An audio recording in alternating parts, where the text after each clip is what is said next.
ನಾನು ಒಂದು ವಿಷಯ ಗಮನಿಸಿದೆ.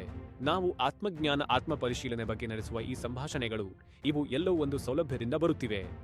ಒಬ್ಬ ವ್ಯಕ್ತಿಯ ಅಹಂಕಾರಕ್ಕಿಂತ ದೊಡ್ಡದಾಗಿ ವರ್ಗ ಮತ್ತು ಆರ್ಥಿಕ ಶೋಷಣೆ ವ್ಯವಸ್ಥೆಗಳು ಇದ್ದಾಗ ಆಂತರಿಕ ಬದಲಾವಣೆ ಮಾತ್ರ ಸಾಕಾಗುತ್ತಾ? ಕ್ಷಮೆ ಕೇಳದೆ ಸತ್ಯ ಹೇಳೋದು ಅಂದ್ರೆ ಈ ವ್ಯವಸ್ಥೆಗಳನ್ನು ನೇರವಾಗಿ ಎದುರಿಸಬೇಕಾ, ಅಥವಾ ಮಾತ್ರ ವ್ಯಕ್ತಿಗತ ಬದಲಾವಣೆನೇ ಈ ಅನ್ಯಾಯಕ್ಕೆ ಪ್ರತಿಕ್ರಿಯೆನಾ?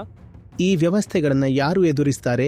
ಗೋಡೆಯಲ್ಲಿರುವ ಇಟ್ಟಿಗೆ ಗೋಡೆಯನ್ನೇ ಬೀಳಿಸಲು ಸಹಾಯ ಮಾಡುತ್ತಾ? ಈ ತರಹ ಯಾವಾಗ ಆದ್ರೂ ಆಗತ್ತಾ? ಜಾತಿ ವ್ಯವಸ್ಥೆ, ಅದರ ಜೊತೆಗಿನ ಶೋಷಣೆ ಇವು ಭಾರತದಲ್ಲಿ ಎಷ್ಟು ಕಾಲದಿಂದ ಇವೆ? 5 ವರ್ಷ, 20 ವರ್ಷ, ಇಲ್ಲ ಶತಮಾನಗಳಿಂದ. ದಲಿತರು, ಅವರನ್ನ ಜಾತಿ ವ್ಯವಸ್ಥೆಯಲ್ಲಿ ಹೊರಗಿನವರು ಅಂತ ಕರೆಯಲಾಗತ್ತೆ. ಅವರು ಭಾರತದ ಜನಸಂಖ್ಯೆಯ ಸುಮಾರು 20-25% ಇದ್ದಾರೆ.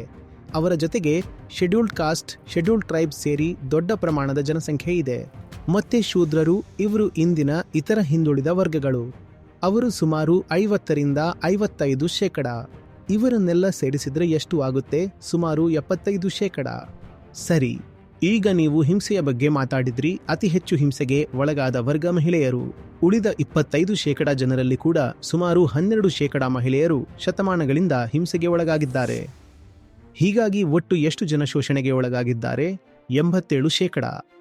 ಇಷ್ಟೊಂದು ದೊಡ್ಡ ಸಂಖ್ಯೆಯ ಜನರನ್ನು ಶತಮಾನಗಳಿಂದ ಹೇಗೆ ಒತ್ತಾಯದಿಂದ ಹಿಡಿದುಕೊಂಡು ಬಂದಿದ್ದಾರೆ? ಈ ವ್ಯವಸ್ಥೆ ಏನು?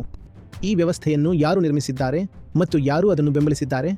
ಈ ವ್ಯವಸ್ಥೆ ಹೇಗೆ ಬದುಕಿ ಉಳಿಯೋಕೆ ಸಾಧ್ಯವಾಯಿತು? ಆ 87% ಜನರನ್ನು ಆಂತರಿಕ ಅಜ್ಞಾನದಲ್ಲಿತ್ತು. ಅಂದರೆ ಅವರು ಈ ವ್ಯವಸ್ಥೆಗೆ ವಿರೋಧವಾಗಿ ಎದ್ದು ನಿಲ್ಲದಂತೆ ಮಾಡಿದ್ರು. ಮಹಿಳೆಯರಿಗೆ ಪಿತೃಸತ್ತೆ ಸರಿ ಅಂತ ಕಲಿಸಿದ್ರು. ಶೋಷಿತ ವರ್ಗಗಳಿಗೆ ಜಾತಿ ಭೇದ ಸಹಜ ಅಂತ ಕಲಿಸಿದ್ರು. ಇದು ಗನ್ ಪಾಯಿಂಟ್ನಲ್ಲಿ ಆಗಲಿಲ್ಲ.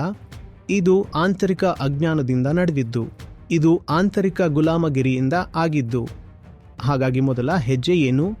ಆಂತರಿಕ ಬುದ್ಧಿವಂತಿಕೆ, ಆಂತರಿಕ ಸ್ವಾತಂತ್ರ್ಯ ಮತ್ತು ಆಂತರಿಕ ಅಜ್ಞಾನವನ್ನು ನಿವಾರಣೆ ಮಾಡೋದು.